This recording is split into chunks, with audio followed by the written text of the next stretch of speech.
बिस्मिल्लाहिर्रहमानिर्रहीम। आजकल बड़ा सवाल किया जाता है कि ईसाइयों को उनके ईद पर मुबारकबाद देना और मुबारकबाद कहना कैसा है। और बहुत सारे इसमें रोशन ख्याल लोग ये समझते हैं कि शायद ये कोई मायूब बात नहीं है, कोई गलत बात नहीं है, कोई ख़राब बात नहीं है। ज़रा सा उनका ये भी कहना होता है कि हमें ज़रा कुशादगी के साथ सोचना चाहिए, वो चूँकि हमारे साथ रहते हैं और उनके साथ ये मामला है। देखिए, शरीयत मुतहरा ने हमारी गाहे बगाहे हर जगह पर रहनुमाई की है। उनके साथ हमें कौन सा ताल्लुक रखना है, मुआलात रखना है, मुआखात रखना है, मुदारात रखना है, जो भी उनके साथ हमारा एक ताल्लुक है उसको शरीयत ने खोल खोल कर वाज़ेह तौर पर बयान किया है। ये खास तौर पर 25 दिसंबर को जो अल्फाज अदा किए जाते हैं, खुद इसके बारे में अल्लाह रब्बुल आलमीन कुरान मजीद में इरशाद फरमाते हैं। इससे पहले इस बात को समझ लेना चाहिए कि जो लोग इस तरह के एतराज़ात के जवाब देने वालों को तंग नज़र समझते हैं, वो सबसे पहले दरअसल वो अल्लाह रब्बुल आलमीन की ज़ात को और अल्लाह के भेजे गए इस कलाम को तंग नज़र वो कहना चाहते हैं, कि जिसमें खुद अल्लाह रब्बुल आलमीन कुरान मजीद में इरशाद फरमाते हैं कि वक़ालू इत्तख़ज़र रहमान वलदा। यानी जिन लोगों ने कुफ्र किया है, जो बुतों की इबादत करते हैं और वो ये कहते हैं कि नऊज़ु बिल्लाह अल्लाह रब्बुल आलमीन ने औलाद दी, औलाद जनी है, अल्लाह रब्बुल आलमीन की औलाद है, उनका बेटा है। जिस तरह से खुद कुरान मजीद में अल्लाह रब्बुल आलमीन खुद इरशाद फरमाते हैं, वक़ालतिल यहूदु उज़ैर इब्नुल्लाह वक़ालतिन नसारा अल मसीह इब्नुल्लाह।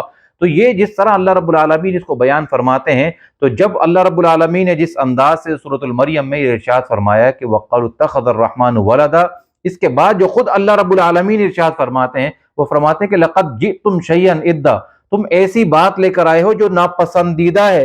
यानी जो बात अल्लाह को नापसंदीदा मालूम होती है, वो किस तरह से एक सहीहुल अक़ीदा मुसलमान वो अल्फाज अपने मुंह से अदा कर सकता है, किस तरह से उसे वो रोशन ख्याली कह सकता है, किस तरह से वो उसे अपनी मजहबी तालीमात की तरवीज और इशाअत का हिस्सा बना सकता है। फरमाया कि लक़द जिअतुम शैअन इद्दा तकादु समावातु यतफ़त्तरन मिन्हु व तनशक्कुल अर्दु व तख़िरुल जिबालु हद्दा। यानी ये ऐसे अल्फाज हैं कि जिससे आसमान फट जाए, जमीन फट जाए और पहाड़ टूट कर गिर जाए। यानी ऐसे अल्फाज हैं कि जो अल्लाह रब्बुल आलमीन की ज़ात के लिए इस्तेमाल किए जाते हैं। अल्लाह रब्बुल आलमीन खुद कुरान मजीद के अंदर अम्मा पारे में जो इरशाद फरमाते हैं, वो भी पढ़ने वाली और उसको समझने वाली सूरत है।